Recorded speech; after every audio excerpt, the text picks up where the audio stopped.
Magandang araw sa inyong lahat. Ang kwentong inyong matutunghayan ngayon ay tungkol kay Alma at sa kanyang bayaw na si Lando. Si Alma ay asawa ni Migs. Maganda, masayahing may bahay, maputi at sexy. Mapapalingon ka pag dumaan ito sa harap mo. Si Migs naman ay kasalukuyang nasa ibang bansa dahil sa ito'y seaman. 1 taon pa lang silang nagsasama nang makasakay ng barko para magtrabaho sa ibang bansa. At ilang buwan pa lang itong nahihiwalay sa asawa niyang si Alma. Si Lando naman ay asawa ng ate niyang si Pia. Si Pia, sa di inaasahang pangyayari, ay nagkaroon ng sakit sa puso mula pagkabata. Pero ganun pa man, ay nagustuhan siya ni Lando at inayang magpakasal. At halos 2 taon na rin nagsasama.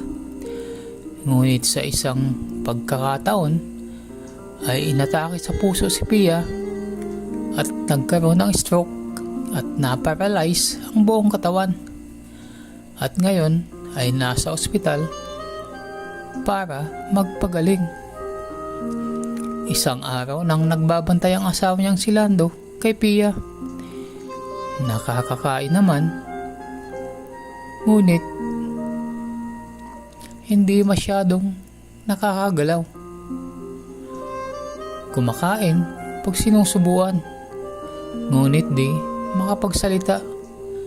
At naididilat naman ito ang kanyang mga mata at nakikita ang kanyang nasa paligid. Yun nga lang ay hindi makagalaw at makapagsalita. Pangalawang araw na nang makadalaw si Alma sa kanyang ate.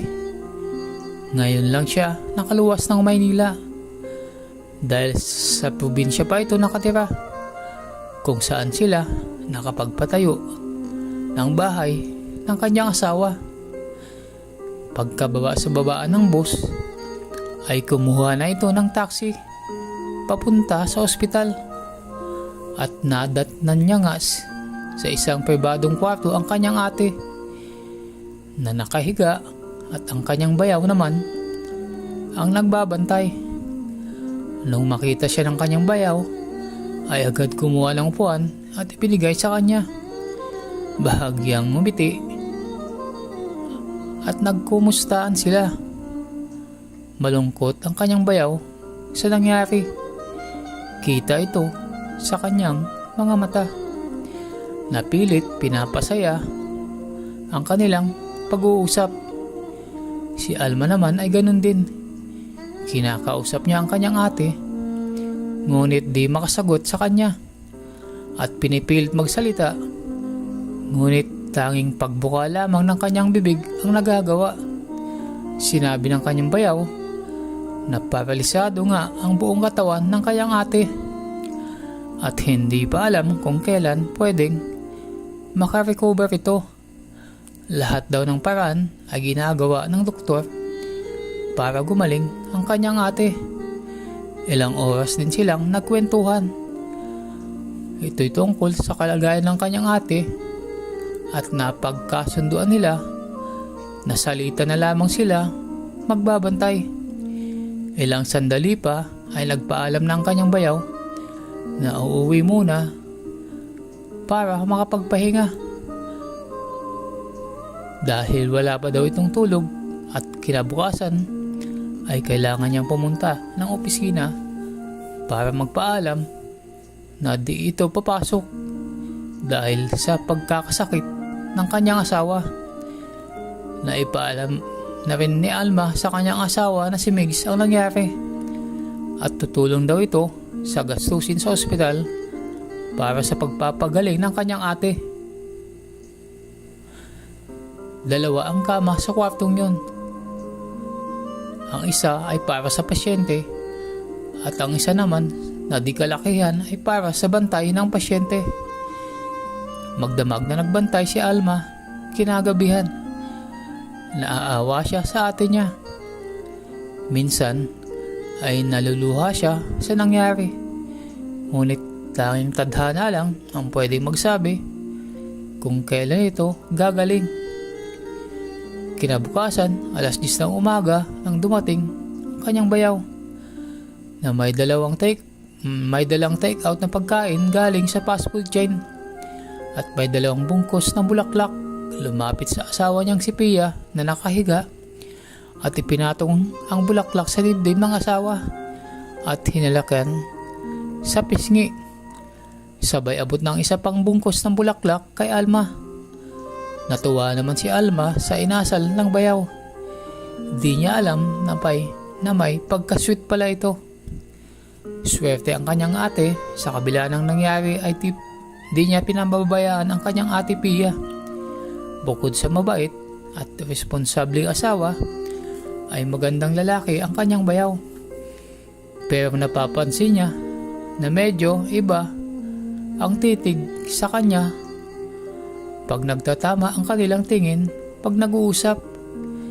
Tingin na parang nag-aanyaya ng kakaibang ligaya. Ngunit sinasantabi niya lamang ito dahil sa respeto sa ate niya. Naging ganon ang kanilang naging routine ng isang linggo. Uuwi ang isa at ang isa naman ay papalit para bantayan si Pia. Ngunit ang mga titik ng kanyang bayaw kay Alma ay di nagbabago at lalo pa yatang nagiging mapang-anyaya. Mga titig na para siyang hinuhubaran at tumatagos sa kanyang mga kasuotan. Binabaliwala lamang ito ni Alma at ayaw niyang bigyan ng anumang kahulugan. Ngunit sa di inaasahang pangyayari ay nag-iba ang lahat. At ito ang nangyari isang araw.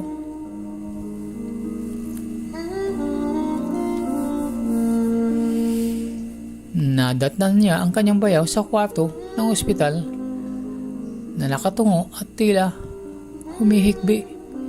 Laglag ang mga balikat. Nang maramdamang bumukas ang pinto, ay iniangat ang muka at nang mapagtantong siya ang dumating, ay lumapit sa kanya ang kanyang bayaw at naiiyak itong yumakap sa kanya. Wala na yatang pag-asa ang ate mo. Inalo ni Alma ang bayaw niya at hinagod ng kanyang mga palad ang likod nito para naman bawasan ang nararamdamang awa sa ate niya. Inilapit si Alma paharap sa ate niya sa kama. At ang kanyang bayaw naman ay nasa likod niya. Tingnan mo ate mo, walang reaksyon. Kahit ano gawin natin.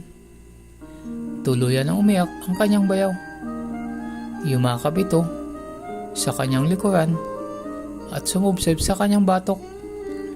Damang-dama ni Alma ang mainit na hininga ng kanyang bayaw. Nagtatayuan ang kanyang mga balahibo. Pero hindi niya iniisip na ito ay kakaiba. Ang nasa isip niya ay awa sa mag-asawa. Habang patuloy na nakasubsob sa batok niya ang kanyang bayaw, ay unti-unti namang bumababa ang bisig nitong nakayakap sa kanya. Hindi ito pansin ni Alma. Wala siyang mali siyang nararamdaman. Hanggang sa umabot sa ibabaw ng kanyang hinaharap, ang bisig ng kanyang bayaw ay hindi pa rin ito binibigyan ng masamang kahulugan ni Alma. Pero parang nararamdaman niyang ang yakap ng kanyang bayaw sa kanyang harapan ay parang gumigiling at laking gulat niya nang may maramdaman siyang anong bagay na bumubundol sa kanyang likuran. Dito na nakaramdam ng takot at kaba si Alma. Iba na yata ito. May halong mali siya na ang ginagawa ng kanyang bayaw sa kanya. Pilit pa rin kinokontrol ni Alma ang sitwasyon. Baka nadadala lang ng lungkot at tagal na walang bakbakan ang kanyang bayaw. Hintay niya ang mga susunod na gagawin nito. Nakikiramdam lang siya. Maya-maya ay nadidinig na niya ang malalim na paghinga ng kanyang bayaw sa batok niya. Dito tuluyang nagtayuan ng kanyang mga balahibo. Pakiramdam din niya ay ibang-iba na ang sitwasyon. Mali ito. Hindi ko ito dapat maramdaman. Asawa siya ng kapatid ko. Bulong ni Alma sa sarili niya. Dahil parang nag-iinit ang kanyang katawan. Nang maramdaman na lang niya ang hininga ng kanyang bayaw sa may pisngi niya, sabay bulong sa kanya ng ganito. Huwag kang maingay. Pwede ba? Kunyari ay pipilitin kitang tuksuhin. Sa una, lalaban ka. Pero later, ay bibigay ka rin. Pero, kunyari lang ito. Papakita lang natin sa ate mo. Malay mo, baka dito na siya matauhan. Hindi malaman ni Alma kung ano ang isasagot niya. Di ba sabi mo, tutulungan mo ako sa abot ng iyong makakaya? Ang lungkot ay nakikita sa kanyang bayaw. Hindi na siya binigyan pa ng pagkakataong sumagot ng bayaw niya. At bigla na lang siyang pinaharap dito at kunwaring sisimulang halikan sa pisngi at leeg. Pero kunwari lang ito, hindi naman talaga tumatama ang labi ng kanyang bayaw kay Alma. Dahil sa talagang gustong tumulong ni Alma sa ikagagaling ng kanyang ate, at dahil kunwari lang ito, ay nakilaro na din si Alma sa gustong mangyari ng kanyang bayaw. Pagkatapos siyang paharapin, ay pinatalikod uli siya, kaya kitang kita ni Alma ang nanlilisik na mga mata ng kanyang ate na nakatingin sa kanilang ginagawa. Bumulong ang kanyang bayaw. Kita mo, nanlilisik ang mata ng ate mo. Ibig sabihin niyan ay alam niya at nakikita niya ang ginagawa natin. Tuloy lang natin ito at sana ay matauhan na siya. Nabigla siya nang biglang daklutin ng kanyang bayaw ang kanyang tinatagong kabundukan. Kuya Boy, wag. Totoo na itong sinasabi ni Alma. Pero bumulong ulit ang kanyang bayaw. Kailangan nating maging makatotohanan para lalo siyang magalit. Pero Kuya Boy, hindi kasama sa usapan natin na pwede mo nang hawakan ang ano ko. Pabulong na sagot ni Alma. Bigla ulit siyang pinakaikot ng kanyang bayaw. Kaya't ngayon ay magkaharap na silang at bahagya siyang tinulak nito. Tinulak niya naman palayo ang kanyang bayaw. Ito naman ang sinamantala ng kanyang bayaw. Sa isang iglap ay natanggalan at talupan na siya ng kanyang kasuotan. Yumakap si Alma sa bayaw niya para maibulong dito na hindi ito kasama sa usapan. Sumagot ang kanyang bayaw. Kailangang mapaniwala natin ang ate mo. Meron bang nagtatalik na nakadamit? Pero kuya, hindi ba kunwari lang ito? Bulong ulit ni Alma. Sa atin, kunwari lang. Pero dapat ang makita ng ate mo ay makatotohanan. Sige na, wala naman mali siya ito. Sagot ng kanyang bayaw. Hinayaan na lang ni Alma ang kanyang bayaw sa ginagawa nito sa kanya. Basta para sa ikagagaling ng kanyang ate. Maya-maya pa ay naramdaman na lang niyang nalaglag sa paanan niya ang kanyang palda. Yumakap na lang si Alma sa kanyang bayaw. Kuya, kunwari lang ito ha. Walang ibang makakaalam nito. Pag nalaman ito ni Migs, mapapatay ka nun. Bulong ulit ni Alma sa bayaw. Para kahit papano ay matauhan ito. Pero hindi alam ni Alma ay matagal na itong pinagplanuhan ng kanyang bayaw. Huwag kang mag-alala. Ako ang bahala sa iyo. Para ito sa ikagagaling ng ate mo. Bulong din ng bayaw niya. Ngayon ay nararamdaman na ni Alma ang pagtuka ng bayaw niya sa kanyang leeg at pisngi. Hindi na niya makikakaila na nagsisimula na rin siyang makaramdam ng iba sa ginagawa ng kanyang bayaw sa kanyang katawan. Sige, lakasan mo pa ang uhol mo para madinig ng ate mo. At kasabay nito ay biglang hinatak ng kanyang bayaw ang natitirang saplot sa kanyang katawan. Ay, kuya! Ang nasambit na lang ni Alma sa kabiglaan ng mga pangyayari. Sige, lakasan mo pa. Parang madinig ng ate mo. Bulong ulit ni Kuya Lando. Ng Kuya Lando niya kay Alma. Nahiwatigan si Alma sa gustong mangyari ng kanyang bayaw. Tumingala siya at tinitingnan niya ng mata sa mata ang kanyang bayaw. At sa pangungusap na tingin ay pinahiwatig niya na ayaw niyang gawin ang nais nito. Yumuko mula sa pagkakatayo ang kanyang bayaw at habang hinahalikan si Alma sa pisngi ay pabulong na sinabi kay Alma, para sa paggaling ng ate mo to. Binuhat uli siya ng kanyang bayaw at inihiga mismo sa tabi ng kanyang ate. At wala na ngang nagawa si Alma at tuluyan nang may nangyari sa kanila ng kanyang bayaw.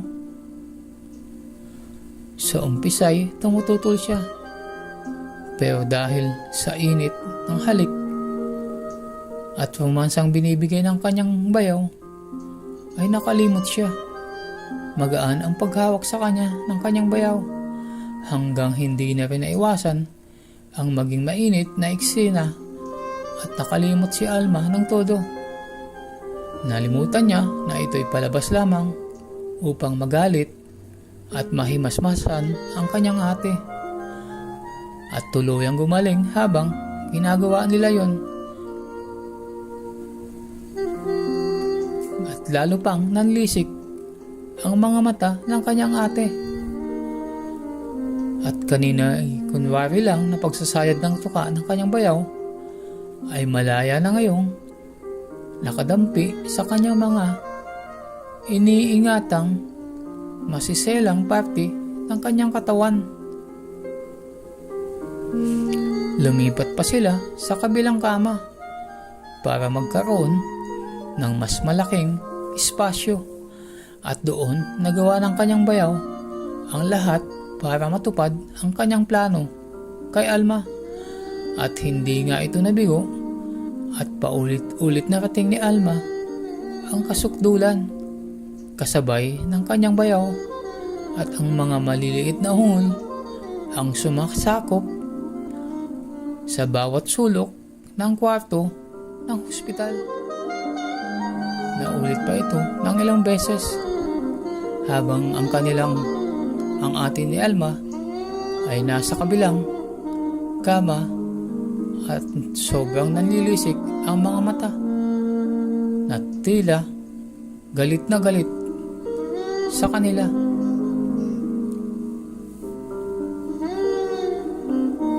Pagkatapos ng sandaling iyon ay nagpahinga ang dalawa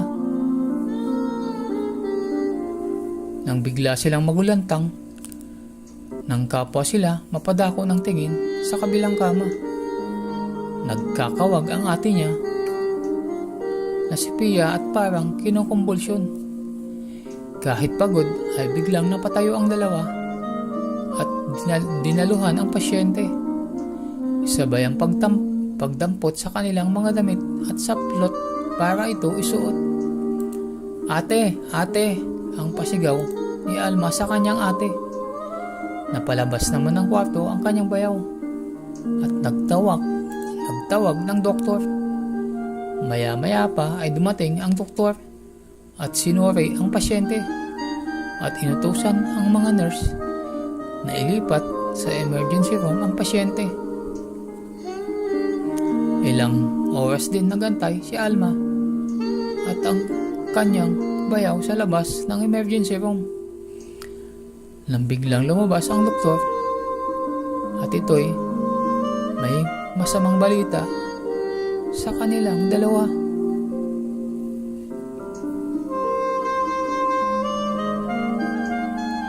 Hanggang dito na lang ang ating kwento. Kung nagustuhan nyo ang kwento sa araw na to, ay huwag kalimutan mag-subscribe, like at comment para updated kayo sa mga susunod pang mga videos. Hanggang sa muli, maraming salamat.